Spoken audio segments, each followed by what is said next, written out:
मैं ये बोलूं कि पिछले 8 साल में हमारा कर्ज, नेशनल कर्ज 52% से बढ़कर 100% हो गया है। या मैं ये बोलूं कि पूरी दुनिया का कर्ज जीडीपी 100 ट्रिलियन की है और दुनिया का जो कर्ज है वो 300 ट्रिलियन का हो गया है। तो मैं ये बोलूं कि पिछले 2 साल में दुनिया के कागजी नोटों की जो सप्लाई है, बैंकों ने 25% जो सप्लाई है वो पिछले 3 महीने में बढ़ा दी है। तो और मैं ये बोलूं कि दुनिया का ये जो पैंडेमिक था, ये झूठ था, इसके मेरे पास असंख्य डाटा, हम सब लोगों ने रिसर्च कर करके, डाटा माइनिंग कर करके सब कुछ निकाल लिया, सबके पास छोड़ दिया है। उन सारे के सारे डाटा की एक ही सिंपल सी समरी है, it was all fake, it was all man made, it was all a lie, it was all man against man, it was all few against all, right? और अंत में झूठ के बारे में हम जितनी भी रिसर्च कर लें, अंत में क्या कहना पड़ेगा कि सच ये है, ये झूठ है। और अवेकन होने का मतलब क्या है? अवेकन होने का मतलब क्या है? जागरूक होने का मतलब क्या है? तो आपको जो जागरूक है वो सच के प्रति होना है या झूठ के प्रति होना है? सच कहीं खो गया, सच कहीं मैन्युफैक्चर करना है, सच तो है। तो अवेकन किसके प्रति होना है? कि ये झूठ है, तो झूठ से लड़ना है, झगड़ना है, डरना है, चिंतित होना है, क्या करना है झूठ के साथ? लड़ना है झूठ से, झूठ से लड़ना है, डरना है, तैयार होना है, फौज तैयार करनी है, आर्मी तैयार करनी है, क्रांति करनी है। करना क्या है? जागरूक होना, बस झूठ को रिजेक्ट करना है। केवल और केवल ये जानना है कि ये झूठ है, मैं ये जानता हूं। और कब? अभी। कहां? यहां। बात पूरी होगी। ओके भाई, थैंक यू।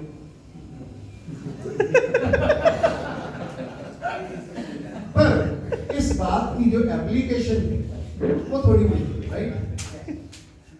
सत्य इतना ही है, इसकी एप्लीकेशन थोड़ी मुश्किल है। छोटी सी एग्जांपल, 2000 जब शुरू हुआ 2020 के नवंबर में, मैं देखने के लिए दुनिया में हो क्या रहा है, मैंने जानबूझ के घर से निकलने के लिए खुद इंडिया का एक चक्कर लगाया। कोई मास्क नहीं, कुछ नहीं, ट्रेन से बुक किया, पूरी इंडिया का चक्कर मार के गया। मास्क पहना रहे हैं, पुलिस पकड़ रही है, कहीं घुसने नहीं दे रही, ये नहीं दे रहे। It was all fake. ट्रेनें फंस जा रही हैं, ट्रेनों में कोई जगह नहीं है, सारी ट्रेनें खाली, सारे प्लेटफॉर्म खाली।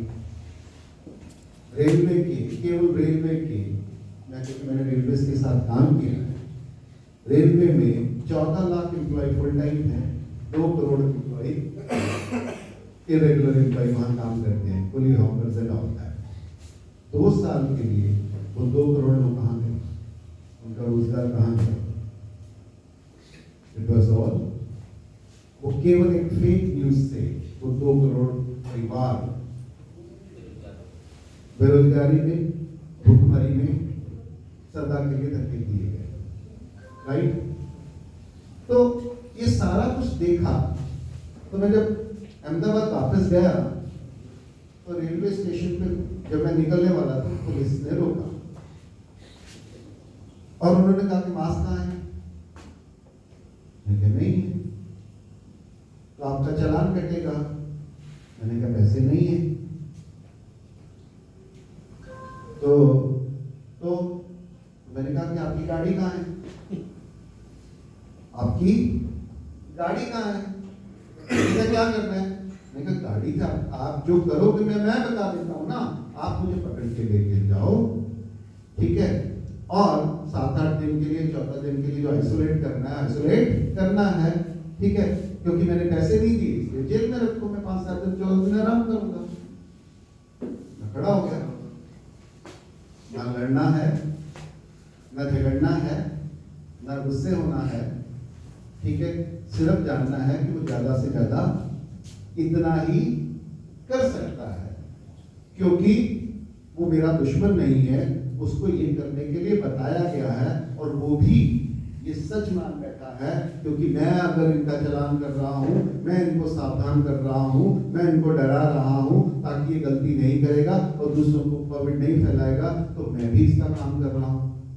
तो मरने वाला और मारने वाला, विक्टिम और विक्टिमाइजर दोनों दो हैं। एक को तो जानना पड़ेगा ना। तो मैंने कहा मुझे अंदर ले जाइए, मैं जेल में रहूंगा और मैं 7 दिन आराम करूंगा। तो वो मेरे अंदर पैसे दे, वो कहते साहब इधर हो जाइए। तो जैसे उसने बाकियों की चालान करने लगा तो मैंने उनसे जोर से बोला कि भैया जिसके पास पैसे नहीं है और जो पैसे नहीं देना चाहता वो मेरे साथ आ जाए, हम साथ में जेल जाएंगे। 10-12 लोग इकट्ठे हो गए और उसको अचानक पता लगा कि यहाँ कुछ बड़ा हो जाएगा। वो मेरे पास आ गया, साहब आप जाओ। घटना नंबर 2, मैं और बलारा साहब 7 दिन के लिए लगातार हरियाणा, पंजाब, चंडीगढ़, ठीक है, राजस्थान तक, दिल्ली तक घूमे और किसी टोल पे कोई टैक्स नहीं दिया। हाँ, वहां पे रोका गया। एक जगह हमने आधा घंटा, एक जगह 15 मिनट, कहीं 2 मिनट, कहीं 5 मिनट, कहीं 7 मिनट, कहीं कहीं तो 8 लठैत भी खड़े होके यहाँ तक आ गए कि अब ये पिटाई करेंगे। परंतु हमने ये जान के ये जो लड़के खड़े किए गए हैं इनको पता नहीं है, तो उनके साथ एक बार भी गुस्से हुए बिना, उनके साथ एक बार भी लड़े बिना, हमने सिर्फ उनके साथ संवाद किया कि जब अभी तो तुम टोल टैक्स पे जॉब करते हो और हमारी जेब से पैसा ले रहे हो, ये केवल तुम सिर्फ लेते ही हो या देते भी हो? तुम्हारा परिवार को भी दिया जाता है, उससे भी टोल टैक्स दिया जाता है, जितनी बार दिया उतना लिया जाता है। तो ये जो संवाद किया, कहां पे? ऑनलाइन नहीं किया, टीवी पे नहीं किया, वन वे कम्युनिकेशन से नहीं किया, परंतु फील्ड पे किया। तो 15 मिनट मैक्सिमम, 30 मिनट मैक्सिमम लगते हैं। सामने वाला बदलता है, क्योंकि अगर आप निर्भीक हो, निर्भय हो और अपने व्यवहार में अपनी कमिटमेंट पे कमिटेड हो, तो सामने वाला भी बदलता है।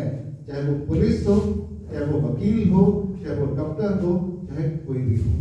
क्योंकि अभी जो लड़ाई है, जिसने ये लड़ी है वो आपके सामने नहीं है, और जिससे हमें लड़ना पड़ रहा है वो हमारे अपने हैं। चाहे वो पुलिस के बेस में हो, चाहे वो डॉक्टर के बेस में हो, चाहे वो वकील के बेस में हो, चाहे वो नेता के रूप में हो, चाहे वो सिस्टम के किसी भी अंग के रूप में हो, क्योंकि हमें उनसे लड़ना पड़ रहा है। इसलिए हमारी लड़ाई केवल हमारी नहीं है, हमारी लड़ाई, उनकी असुरक्षा, उनकी अमानवता, उनका अज्ञान, उनकी मजबूरी भी अब हमारी लड़ाई है। आगे ना, ये बड़ा चैलेंज है, राइट? और ये लड़ाई हम अपने घर में भी लड़ रहे हैं। यहाँ कितने लोग हैं जिनके परिवार वाले एग्री करते हैं कि इस तरह के तमाशे में आपको जाना चाहिए? 5%। तो ये जो संघर्ष है हम सबको, ये जो संघर्ष है, ये जो वार्तालाप है, ये जो कन्वर्सेशन है, ये हमें अपने घर में भी करना पड़ रहा है। हम लोगों ने सिर्फ इसलिए बैठे हैं क्योंकि हमने अपने परिवार का वो थ्रेशोल्ड क्रॉस कर लिया है, अपनी कंसिस्टेंसी के साथ, अपनी कमिटमेंट के साथ, अपनी धैर्य के साथ आप उस थ्रेशोल्ड में चल रहे हैं, अभी उसको क्रॉस करने कर ही लेंगे, क्योंकि अगर आप कंसिस्टेंट है तो वो भी आपके साथ आ जाएंगे। अब अगली बात जो बहुत इंपॉर्टेंट है समझने की, कि कोरोना क्या है? It is a system. और ये सिस्टम क्या है? 1000 साल पहले पैपल बुल हुई थी, उस बुल में पोप ने ये प्लान बनाया कि सारी दुनिया हमारी है और सारी दुनिया के जो गैर धर्मी लोग हैं उनके ऊपर हमारा कब्जा है, और हम चाहेंगे कि गैर धर्मी लोगों को बेच सकते हैं, मार सकते हैं, उनके ऊपर कब्जा कर सकते हैं, उनकी प्रॉपर्टी छीन सकते हैं, उनकी आत्माओं के ऊपर हमारा कब्जा है। ऐसी एक कल्पना किसी पागल आदमी के धार्मिक और व्यापारियों के बीच में शुरू हुई। उस समय उन पागलों की कोई औकात नहीं थी, वो दुनिया के किसी छोटी सी जगह के किसी छोटे से अंधेरे युग, क्योंकि 15वीं सदी तक यूरोप में क्या था? अंधेर रहा क्या? अंधकार युग, यही कहते हैं ना। और हम कहां थे उस समय? दुनिया की सबसे नंबर 1 सिविलाइजेशन। उन्होंने ये ऐसा एक निर्णय लिया और उस गलत निर्णय के ऊपर उन्होंने विश्वास कर लिया और वो उसके ऊपर निरंतर रहे, और वो निरंतर कदम दर कदम पूरी दुनिया को अपने कब्जे में लेने की इस साजिश में, इस इंटेंशन में, इस विश्वास में वो लगातार चलते रहे। और आज उनका जो निरंतर छद्म प्रयास है उनको इस स्थिति में ले आया, और हम लगातार इस विश्वास में जीते रहे कि जो है ठीक है, राम नाम सत्य है। हमने अंग्रेजों के ऊपर विश्वास किया तो धोखा खाया, हमने अपनों पे विश्वास किया तो धोखा खाया, हमने 47 में अपनी आजादी के अपने वीरों को, अपने नेताओं पे विश्वास किया तो धोखा खाया, हमने कांग्रेस पे विश्वास किया धोखा खाया, हमने लेफ्ट पे विश्वास किया तो धोखा खाया। हम लगातार अपने धोखा खाने में भी कंसिस्टेंट हैं। तो अगर हम वही करते आए जो आज तक करते आए हैं, तो हमारे साथ वही होगा जो आज हो रहा है। तो अब हमें क्या करना पड़ेगा?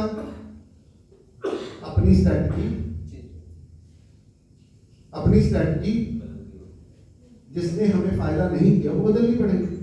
तो हमारी स्ट्रैटेजी बड़ी सिंपल है। और उन्होंने क्या किया? उन्होंने पूरी मानवता को कंट्रोल करने के जो सॉफ्टवेयर है उसको समझ लिया। एक छोटे से सवाल से बात करते हैं ताकि मैं टू द पॉइंट बात पे आता हूं। ईवीएम, एटीएम, वेबसाइट, इंटरनेट और मोबाइल, क्या इनको हैक किया जा सकता है? कितने लोग मानते हैं? आप सब लोगों को बिल्कुल 100% गलतफहमी है। कोई ईवीएम, कोई इंटरनेट, कोई मशीन, कोई मोबाइल कभी भी हैक नहीं किया जा सकता, क्योंकि मशीन का नियम है वो जिस सिस्टम के द्वारा, जिस काम करने के द्वारा के लिए वो डिजाइन की जाती है वो वही की करती है। फर्क सिर्फ इतना है कि उसमें 2 डिजाइन है, एक आपको जो बताया गया है और एक जो आपसे छुपाया गया है, पर करती तो वो वही है जिसके लिए वो डिजाइन है। तो हैक कौन होता है? Machine, ATM, EVM, mobile, internet या यूजर? तो कौन किसको हैकिंग किसकी हुई है?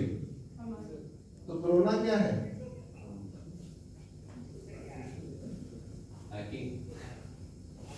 कोरोना क्या है? It is a human hacking exercise. It is a human hacking exercise. और ह्यूमन को हैक करने का के लिए जैसे हर मशीन का एक कोड है, उसी तरीके से ह्यूमन बीइंग को भी हैक करने का एक कोड है। तो आपको हैक करने का आपका कोड क्या है?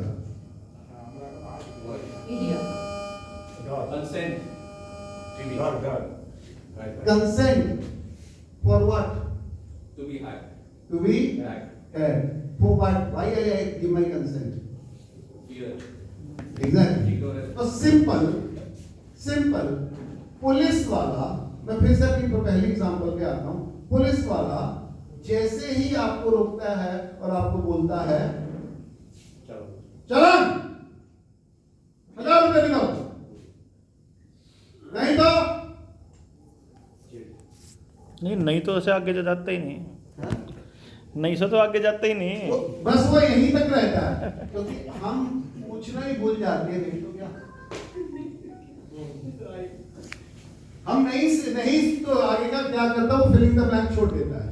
और हम क्या करते हैं, अपनी मेमोरी से, अपनी इमेजिनेशन से, अपने अनुमान से, अपनी कल्पना से भर लेते हैं कि मुझे गिरफ्तार कर लेगा, मैं घर नहीं पहुंच जाऊंगा, बहुत देर हो जाएगी, मेरा सर्टिफिकेट चला जाएगा, मैं बदनामी हो जाएगी, ब्ला ब्ला ब्ला ब्ला ब्ला ब्ला ब्ला। फेसबुक तो हैक कौन कर रहा है, पुलिस वाला या हम खुद? जैसे माइक ने कहा कि हम हैक होने के लिए तैयार हो जाते हैं, राइट? तो वो हमको हैक कर रहे हैं या हम अपने आप के लिए हैक होने के लिए तैयार हैं, क्योंकि हमने अपना सॉफ्टवेयर अपने कंट्रोल में नहीं रखा। तो दो तरह का सॉफ्टवेयर होता है, एक इंडिविजुअल होता है और ये एक कलेक्टिव होता है। तो कोरोना कौन सी एक्सरसाइज है?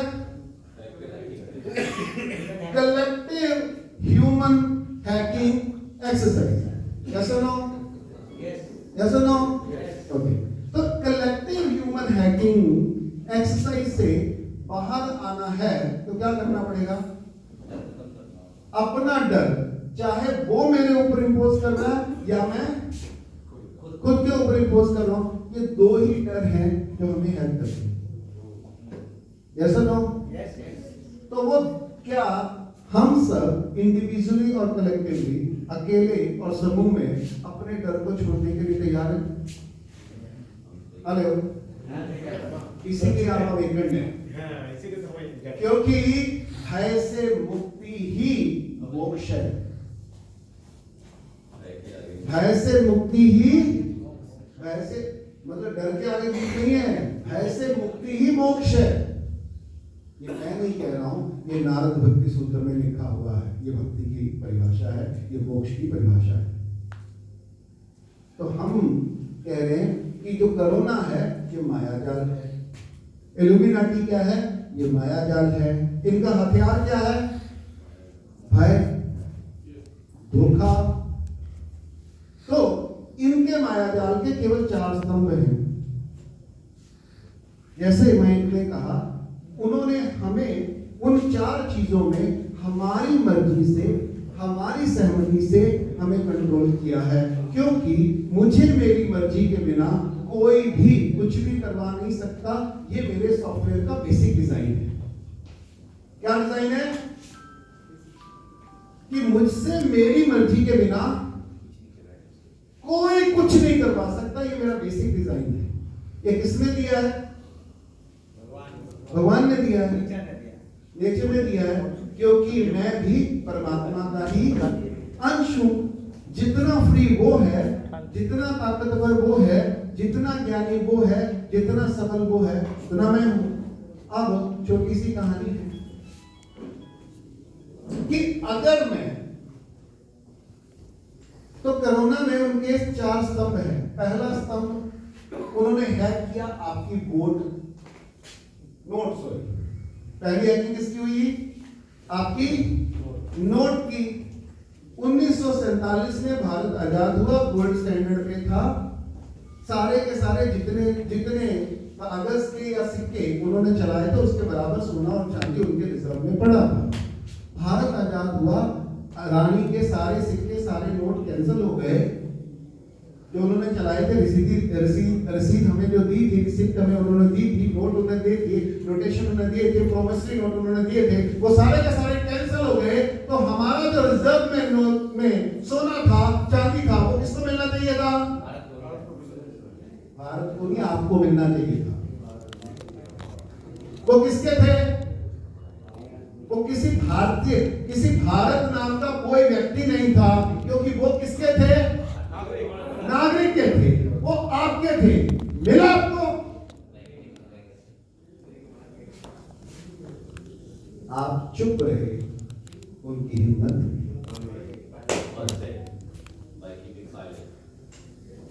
बड़ी फिर उन्होंने एक बीमारी, दूसरी बीमारी, एक वैक्सीन, दूसरा वैक्सीन, पर अंत में वो HIV एड्स लिया, और वो उस एड्स के द्वारा वो उन्होंने कर्ज में डुबोया। कर्ज में डुबो के उन्होंने वो कानून पास करवाए, वो नियम पास करवाए जो कुछ चुनिंदा कंपनियों को सूट करते थे। और धीरे धीरे पिछले 70 साल में जो दुनिया आजादी के लिए खड़ी हुई थी, वो उससे भी 10 गुना ज्यादा आजादी के, गुलामी के अंदर चली गई। अब वो चाहते हैं कि गुलामी परमानेंट हो जाए। अब वो चाहते हैं कि आपकी मानसिक सोचने की क्षमता कम हो जाए। परंतु इसके साथ फायदा क्या हुआ? कुछ कहना? टाइम मैं पूरे कर रहा हूं। तो उन्होंने, अब हमारी अंतिम लड़ाई है। तो अंतिम लड़ाई क्या क्रांति से लड़ी जाएगी? क्या ये क्रांति की लड़ाई है? क्या ये तोपों से लड़ी जाएगी? क्या ये बंदूकों से लड़ी जाएगी? क्या ये फ्रंट पे लड़ी जाएगी? क्या ये मिसाइलों से लड़ी जाएगी? क्या ये खूनी लड़ाई होगी? ये लड़ाई कैसे लड़ी जाएगी? लड़ाई खुद से लड़ते। ये लड़ाई शारीरिक है कि मानसिक है? ये लड़ाई किसकी है? शारीरिक है या मानसिक है?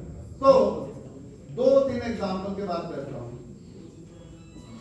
ये लड़ाई शहरी वर्सेस ग्रामीण,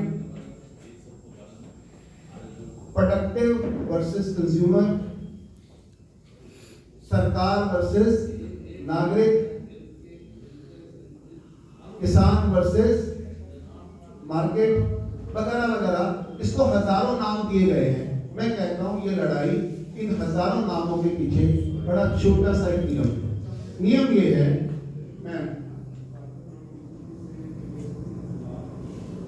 नियम एक छोटा सा है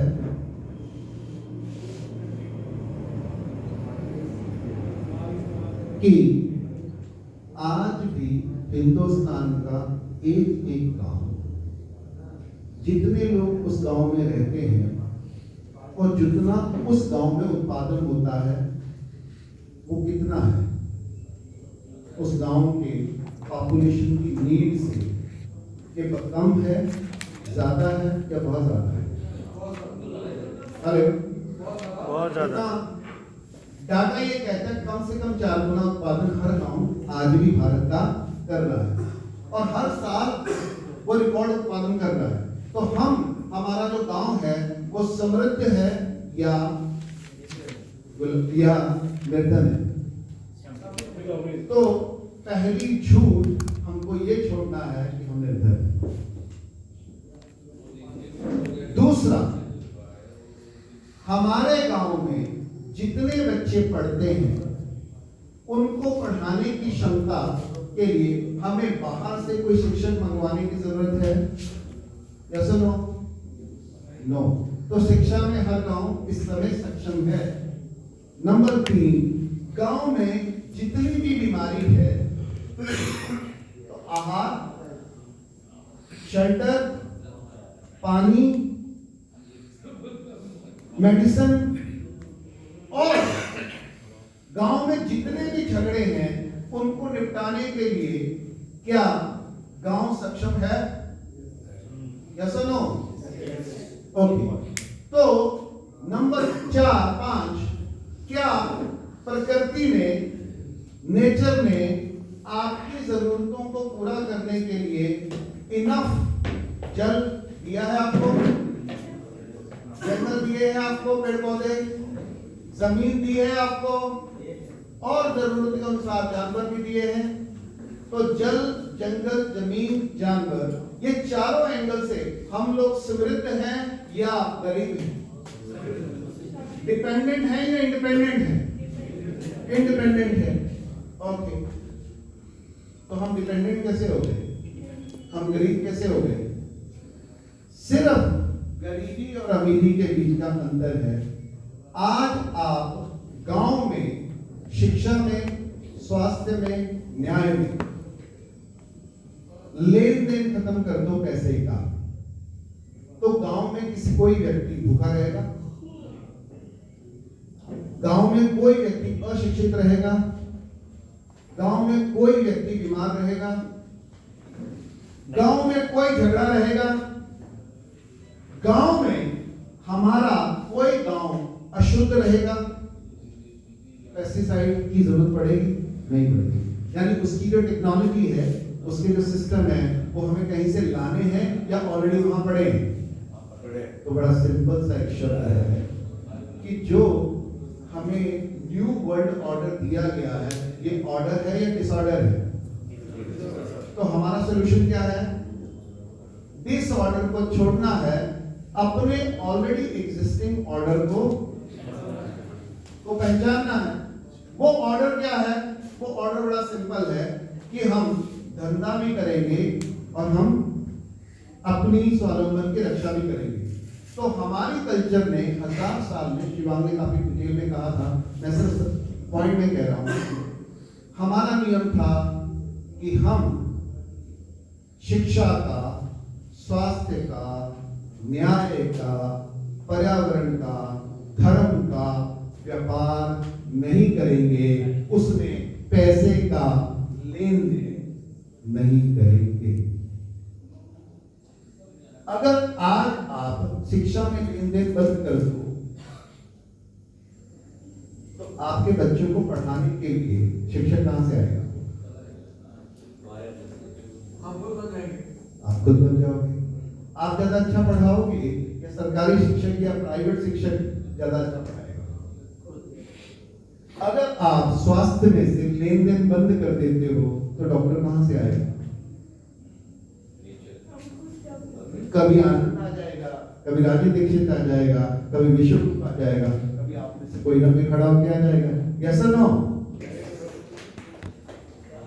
अगर आप न्याय में से पैसे का लेन देन बंद कर दोगे, तो ये जो वकील है, ये जो कोर्ट है, इनका क्या होगा? इनकी दुकान बंद, इनका पावर बंद। तो उस समय तो आपके गांव का न्याय कौन करेगा? हम कर लेंगे, हम आपस में चुन लेंगे, जो निष्पक्ष होगा, जिसके ऊपर विश्वास होगा, गांव वालों को विश्वास होगा, उसको हम अपना मध्यस्थ, अपना पंच, अपना गाइड, अपना काउंसलर, अपना निर्णायक सिद्ध कर लेंगे और हमारे लिए न्याय कर देगा। 3, अगर हम अपने धर्म स्थान से पैसा लेन देन बंद कर देंगे, तो हमारे धर्म स्थान कैसे होंगे? कैसे होंगे? क्या बंद हो जाएगा?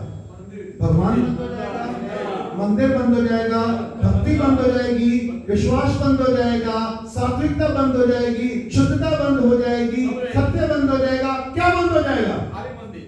खाली झूठ बंद हो जाएगा, धंधा बंद हो जाएगा, झूठ का धंधा बंद हो जाएगा और सत्य अपने आप स्थापित हो जाएगा। अंत में अगर हम अपने गांव के, अभी मैं गांव की बात कर रहा हूं, शहर बात नहीं रहा हूं, अपने गांव के, I'm talking about solution. I'm talking about world, new world disorder में से, न्यू वर्ल्ड नहीं, अवर इटर्नल परमानेंट सनातन ऑर्डर में कैसे आना? बड़ा सिंपल 5 बात।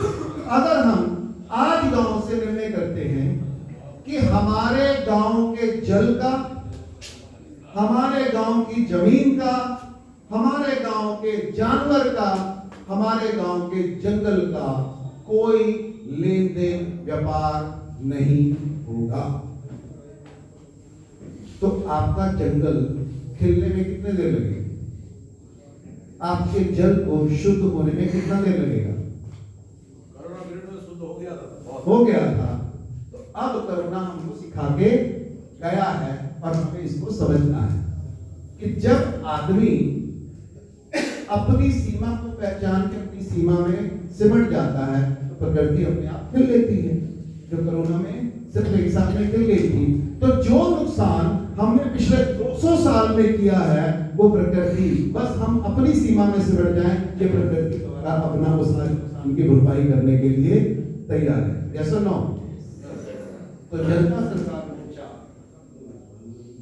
केवल हरियाणा में नहीं, बस वो ये है कि गांव को गांव की सत्ता में पुनः स्थापित करना।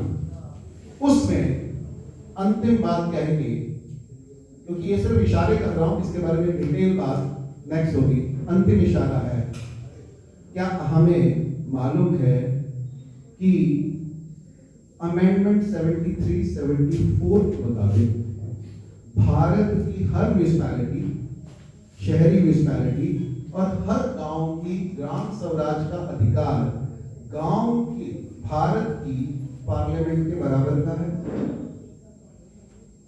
क्या आपको मालूम है?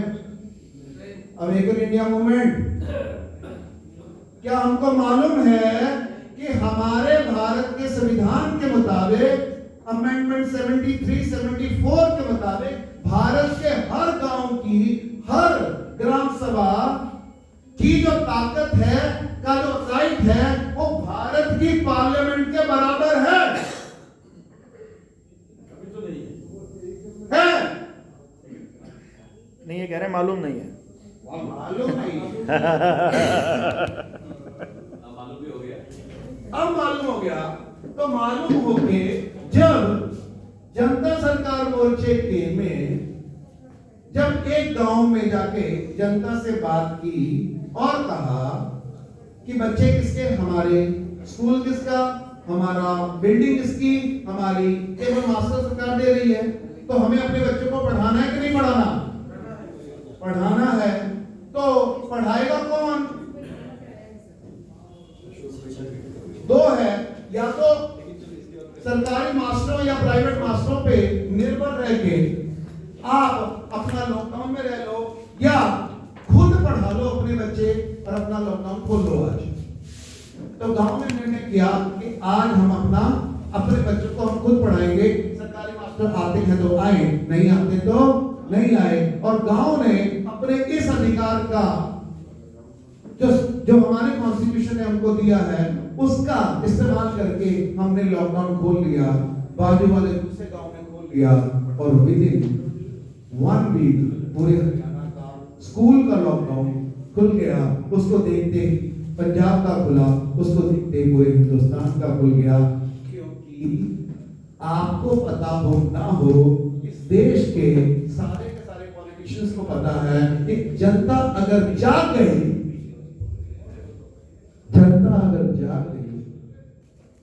तो हमें उल्टा पड़ जाएगा। आप जाग ना जाओ, इसलिए आपके जागने से पहले उन्होंने ये बहाना किया कि हमने लॉकडाउन खोला, परंतु खोला किसने था? जनता ने। तो कल अगर वैक्सीन लगवाने के लिए आता है और हम कहते हैं कि अगर गांव के 11 पंचों के इजाजत के बिना आप में से कोई भी गांव में घुसा, पुलिस, कलेक्टर, अधिकारी, आर्मी, तो देख लेना किया ये सिर्फ खड़े होके अपने ताकत को पहचान के उसको असर्ट करना है। हेलो। तो हम बोल नहीं रहे, हम कह नहीं रहे, हम इकट्ठे होके खड़े होके बोल नहीं रहे, इसलिए उनकी ताकत है। जिस दिन हम बोलना शुरू हो जाएंगे, उनकी सारी ग्रिड, सारा षड्यंत्र, सारे नोट, सारी पार्लियामेंट, सारी मिलिट्री, सारा इंटरनेट, सारी आर्टिफिशियल इंटेलिजेंस आपकी कंसेंट के बिना एक दिन भी चल सकती नहीं है। यह निर्णय अगर मैं आज लेता हूं, इसको आज रोक दूंगा, अगर ये कल लेता हूं तो कल रोक दूंगा, अगर 10 साल बाद लेता हूं तो 10 साल बाद लूंगा, करना तो अभी है। यही है। तो ये क्वेश्चन क्रांतियों का नहीं है, ये क्वेश्चन युद्ध का नहीं है, ये क्वेश्चन लहू का नहीं है, ये क्वेश्चन जागने का है। और जागने का निर्णय जब लिया तब जागृति शुरू हो जाएगी। Got it? क्योंकि माया का जाल, झूठ का गुब्बारा, चाहे वो 1 फुट का हो या 1000 फुट का हो, उसको फोड़ने के लिए क्या चाहिए? एक पिन। एक पिन हमारे पास है। सिर्फ खड़े होके कहना है आई एम फ्री, मेरा परिवार फ्री, मेरा गांव फ्री, मेरा जिला फ्री, मेरा स्टेट फ्री, मेरी देश फ्री और मेरी दुनिया फ्री है। क्योंकि ये जो युद्ध है, ये मानव कॉन्शियसनेस की अवेकनिंग का युद्ध है। हेलो, ये जो युद्ध है, ये मानव कॉन्शियसनेस की अवेकनिंग का युद्ध है। इस समय ये युद्ध क्वांटम लीप में चलेगा, क्योंकि अब ये युद्ध किस बात का है? क्योंकि हमें सदियों से हम अपने परिवार के, अपने गांव के, अपने गली, अपने मोहल्ले, अपने व्यवसाय के दायरों में सिमटे हुए थे, अपने धर्म, अपनी संस्कृति, अपने लाइफस्टाइल के कंफर्ट जोन के दायरों से सिमटे हुए थे। और अचानक कोरोना ने आके हमको धक्का दे दिया और उसको जोड़ दिया कि तुम दुनिया की ग्रिड के साथ, दुनिया की चेतना के साथ, दुनिया के सिस्टम के साथ और दुनिया की प्रॉब्लम के साथ जुड़े हुए हो। अब मेरी प्रॉब्लम और दुनिया की प्रॉब्लम और मेरा सलूशन और दुनिया का सलूशन क्या हो चुका है? एक। तो इसलिए भारत के जागने की संभावना सबसे ज्यादा है। भारत की जो इंटरनल ताकत है वो सबसे ज्यादा है और भारत के 2 प्रदेश इसको लीड करने के लिए सबसे सक्षम है, जो हमने पहले भी किया है, अभी भी कर रहे हैं और आगे भी करेंगे। पंजाब, हरियाणा जाग गया है, बंगाल की बारी है। इंकलाब।